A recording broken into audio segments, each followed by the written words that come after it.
Sorry for that. Just already setting the live up. Don't worry, take your time. Okay, we are live. Okay.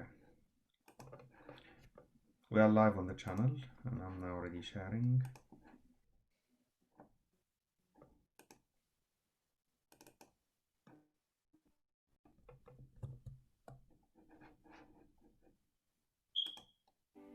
Have you ever wondered why must life be so hard? Why is it so full of challenges? Why couldn't God have made things simpler and easier? Well, let's ask ourselves, if we look at fish in a fishbowl, what would they need to be content? Water in a confined protected container? Regular food? Maybe a companion or two? You see, a simple creature needs simple requirements. So how about a more complex creature? Let's consider wild wolves. What would they need to be content? Large, varied lands of forests and plains for them to hunt, so animals to hunt, water to drink, community with other wolves, shelter, a place to make their own. And now we see that a more complex creature has more complex needs. So how about us humans? What do we need to be content? Well, a theory proposed by a psychologist in 1943 by the name of Abraham Maslow suggests three groupings of needs. First, our basic needs, which are quite similar to animals.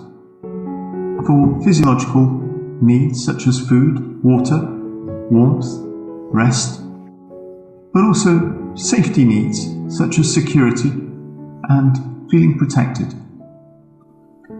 The next grouping is psychological needs.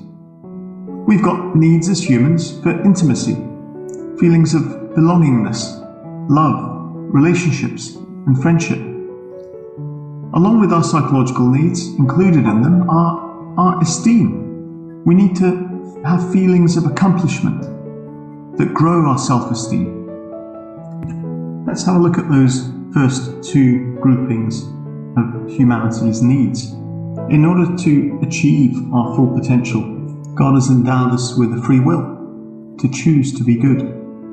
We live in a world with selfishness and evil, and that can help us to choose to do good, to learn compassion by helping those who are suffering, to fight for justice and fairness for those less fortunate.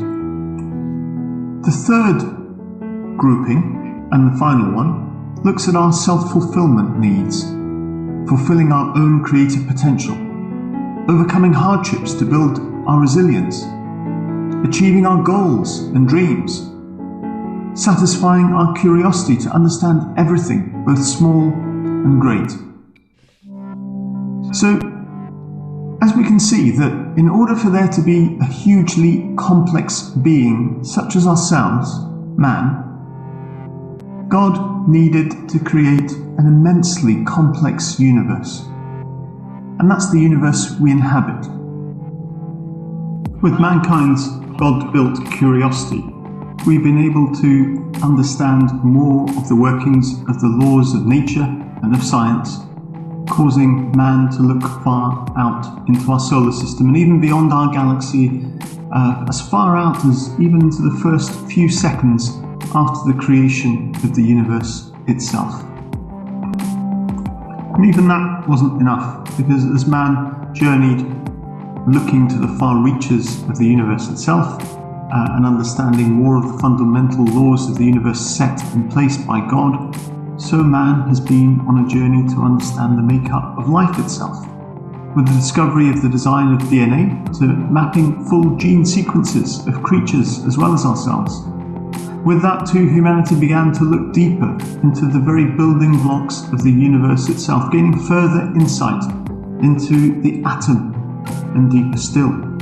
We continue to be driven as humanity to understand more of the complexity of what God has created, as we ourselves are complex creatures.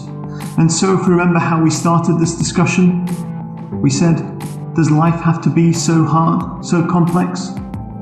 Our answer, I hope now, is that due to the intricacies of humanity, above fish or wolves, a demand is placed on an intricate, complex universe for our existence.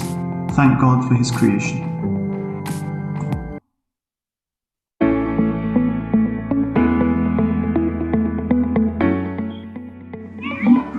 Hello and welcome to this short video on morality.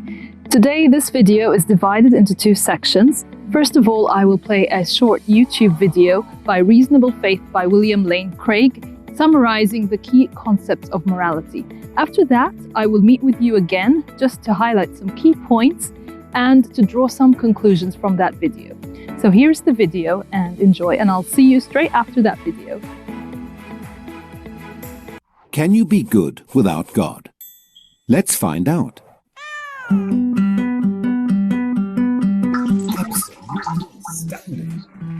There you have it. Undeniable proof that you can be good without believing in God.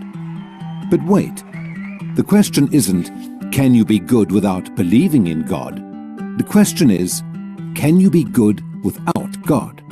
See, here's the problem. If there is no God, what basis remains for objective good or bad, right or wrong? If God does not exist, objective moral values do not exist. And here's why. Without some objective reference point, we have no way of saying that something is really up or down. God's nature provides an objective reference point for moral values. It's the standard against which all actions and decisions are measured. But if there's no God, there's no objective reference point. All we're left with is one person's viewpoint, which is no more valid than anyone else's viewpoint. This kind of morality is subjective, not objective. It's like a preference for strawberry ice cream. The preference is in the subject, not the object. So it doesn't apply to other people. In the same way, subjective morality applies only to the subject. It's not valid or binding for anyone else. So, in a world without God, there can be no evil and no good, nothing but blind, pitiless indifference. God has expressed His moral nature to us as commands. These provide the basis for moral duties. For example, God's essential attribute of love is expressed in His command to love your neighbor as yourself. This command provides a foundation upon which we can affirm the objective goodness of generosity, self-sacrifice, and equality. And we can condemn as objectively evil greed, abuse, and discrimination. This raises a problem. Is something good just because God wills it, or does God will something because it is good? The answer is neither one. Rather, God wills something because He is good. God is the standard of moral values, just as a live musical performance is the standard for a high-fidelity recording. Without your love. The more a recording sounds like the original, the better it is. Likewise, the more closely a moral action conforms to God's nature, the better it is. But if atheism is true, there is no ultimate standard. So there can be no moral obligations or duties. Who or what lays such duties upon us? No one. Remember, for the atheist, humans are just accidents of nature, highly evolved animals. But animals have no moral obligations to one another. When a cat kills a mouse, it hasn't done anything morally wrong. The cat's just being a cat. If God doesn't exist, we should view human behavior in the same way. No action should be considered morally right or wrong. But the problem is, good and bad, right and wrong, do exist. Just as our sense experience convinces us that the physical world is objectively real, our moral experience convinces us that moral values are objectively real. Every time you say, "Hey, that's not fair, that's wrong, that's an injustice," You affirm your belief in the existence of objective morals. We're well aware that child abuse, racial discrimination, and terrorism are wrong for everybody, always. Is this just a personal preference or opinion? No. The man who says that it is morally acceptable to rape little children is as mistaken as the man who says 2 + 2 = 5. What all this means is a moral argument for the existence of God. If God does not exist, objective moral values and duties do not exist. But objective moral values and duties do exist. Therefore, God exists. Atheism fails to provide a foundation for the moral reality every one of us experiences every day. In fact, the existence of objective morality points us directly to the existence of God.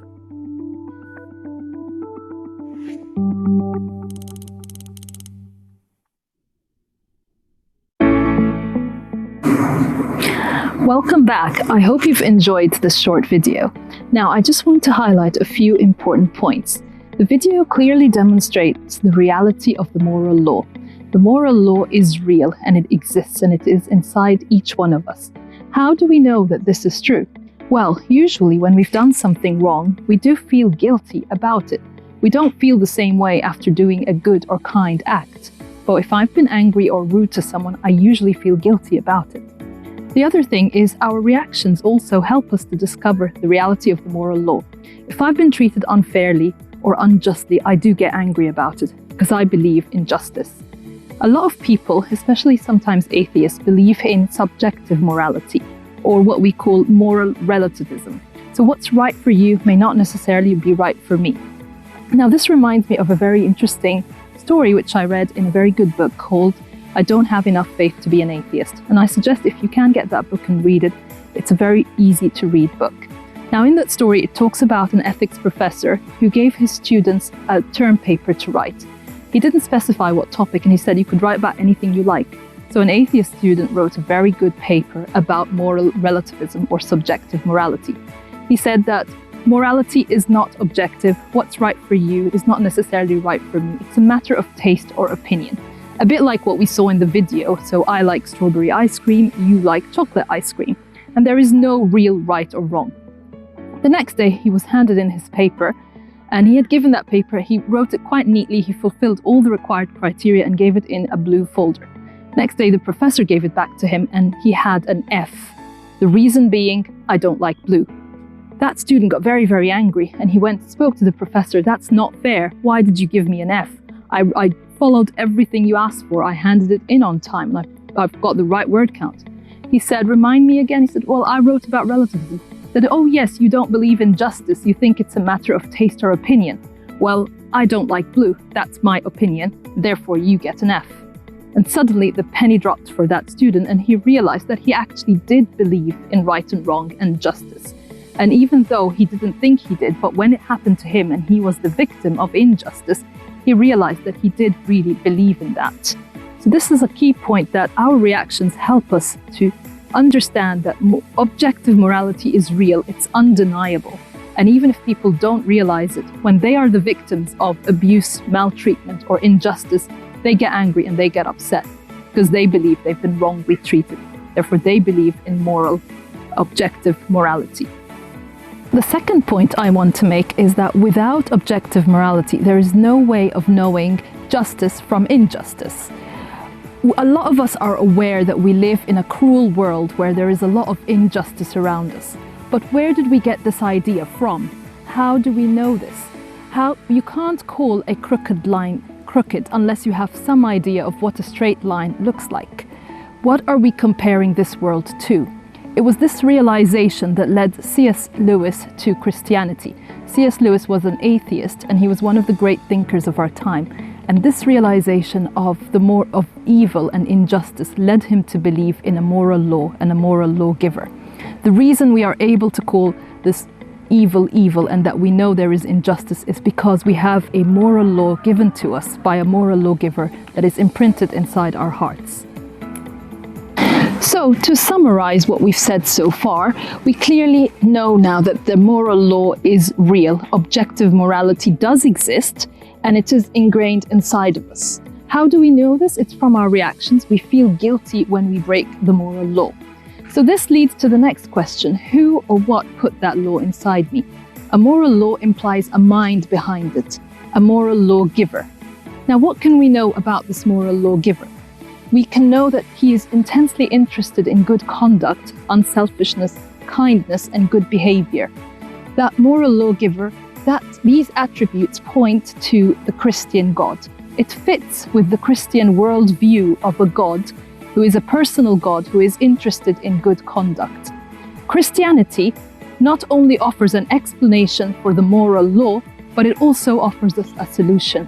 Christianity puts us right with God. So even if we do break that moral law, Christianity offers us an answer. Thank you.